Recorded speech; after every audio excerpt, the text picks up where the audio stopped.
Welcome to the new video, Old Crypto Coins.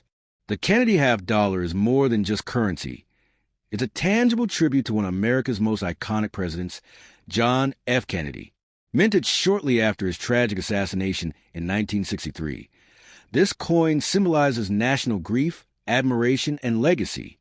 While the Kennedy half dollar series spans decades, the 1973 issues, particularly those with rare variations or unique histories, have caught the attention of collectors worldwide. In this video, we're going deep into the world of the 1973 Kennedy half dollar to uncover how one specific coin became one of the most expensive of its kind. To understand the value behind the 1973 Kennedy half dollar, we need to explore its historical context. By 1973, the U.S. Mint had already reduced the silver content of circulating half dollars from 90% to 40%, and then by 1971, removed it entirely for general circulation coins. This meant that Kennedy half dollars from 1971 onward were made from a copper-nickel clad composition. However, collector sets, particularly those minted in San Francisco, still offered silver-clad proof versions. These differences, while subtle to some, are vital to collectors. The 1973 Kennedy half dollar was produced in three main varieties: Philadelphia no mint mark, Denver D mint mark, and San Francisco S mint mark for proof coins. More than 150 million coins were struck that year across all three mints, making most of them relatively common. So how could any of these coins be considered extremely valuable, let alone the most expensive? The answer lies in error coins, condition, provenance, and the ultra-rare collector's strikes. Let's begin with the basic characteristics of the 1973 Kennedy half dollar. These coins weigh 11.34 grams, have a diameter of 30.6 millimeters, and are made of copper-nickel over a pure copper core. The obverse features a left-facing profile of John F. Kennedy, designed by Gilroy Roberts. On the reverse, we see the presidential seal with an eagle holding an olive branch and arrows, designed by Frank Gasparo. These consistent elements across the series have become iconic in American coinage. Despite being over 50 years old, the average 1973 Kennedy half dollar is not particularly rare. In circulated condition, it's typically worth face value, 50 cents. Even in uncirculated condition, most examples are worth only a few dollars. But here's where things get exciting. Under certain circumstances, specific 1973 half dollars have sold for hundreds or even thousands of dollars. And the most expensive one ever sold crossed the $10,000 mark at auction. One of the primary factors contributing to high value in 1973 Kennedy half dollars is the condition. Coins graded MS-67 or higher by grading authorities like PCGS or NGC are exceedingly scarce. Most coins from that year show contact marks or wear from a minting process and circulation. A pristine, high-grade coin stands out dramatically. For instance, in 2016, a 1973 D. Kennedy half dollar graded MS-67 Plus by PES sold for $11,750 at auction. Why? It was the finest known example, making it a must-have for elite registry set collectors. Registry set collecting is a competitive segment of the numismatic world. Collectors aim to build the finest possible sets of particular coin series, graded by professional services. Having the top-graded 1973 D half dollar enhances the prestige and value of a collection. That's why coins with top pop grades can fetch huge sums, even if millions were minted. Another factor that drives up the price is mint error coins. While most minting errors are minor, such as off-center strikes or die cracks, some are significant enough to make headlines.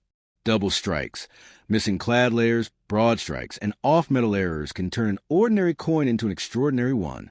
A 1973 Kennedy half dollar struck on a cent planchet or foreign coin blank could fetch thousands, depending on the error's visibility and rarity. For example, a 1973 S-proof Kennedy half dollar with a dramatic double strike has sold for over $5,000. These kinds of errors occur when a coin fails to eject from the press and receives an additional off-center strike. The result is a visually stunning and unmistakably rare piece that appeals to advanced collectors and error coin enthusiasts. Let's talk specifically about the 1973 S. Kennedy half-dollar proofs. These coins were never intended for circulation and were included only in proof sets sold to collectors.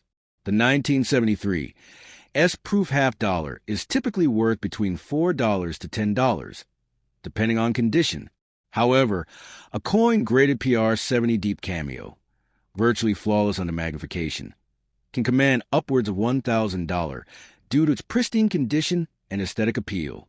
Then there are Cameo and Deep Cameo designations, referring to the contrast between the frosted design elements and the mirror-like background on proof coins. These attributes significantly enhance a coin's eye appeal. The deeper the cameo, the more desirable the coin, especially if paired with a perfect numerical grade. Interestingly, 1973 was a year when no Kennedy half-dollars were released into general circulation. The mint produced coins only for collectors. This led to a drop in public familiarity with the coin, and fewer people handled or preserved them. Consequently, high-grade examples from this year are rarer than in years where half-dollars circulated more broadly. Let's also consider provenance and collector demand.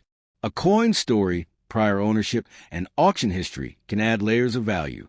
If a specific 1973 Kennedy half-dollar was once part of a famous collection or was featured in a major publication, that coin's desirability and market price can spike. The psychology of rarity plays a major role in pricing, and this is especially true for coins tied to prominent figures or legendary collections. Auctions have played a critical role in setting price benchmarks for these coins. Well-publicized auction houses like Heritage Auctions and Stack's Bowers regularly see rare Kennedy halves achieve record prices. When a unique or finest known example is offered to public, intense bidding wars can push prices into five-figure territory. Another driver of value is the increasing interest in modern U.S. coinage. In the past, numismatists primarily focused on 19th century coins, but over the last few decades, modern coins, including those from the 1970s, have become highly collectible. This growing demand has pushed prices up for key coins from each year, particularly those in top condition or with remarkable features. It's also worth noting that the Kennedy half-dollar, as a commemorative coin, holds sentimental value. For many Americans, owning a pristine example from 1973 evokes memories of a pivotal time in U.S. history, just a decade after JFK's assassination. This emotional connection often makes collectors more willing to pay a premium. Collectors are also drawn to varieties, minor differences in the dies used to strike the coins. These can include double die obverse or reverses, repunch mint marks, or even design modifications. While not all varieties from 1973 have been fully cataloged, ongoing research and discoveries can suddenly turn a common coin into a sought-after rarity. So, what should you look for if you want to find a valuable 1973 Kennedy half-dollar? Start by examining the coin surface. Look for deep luster, minimal contact marks, and sharp strike details. Check the mint mark and the edges. Consider sending the coin for grading if it appears flawless or unusual. And always research auction results to get a SE.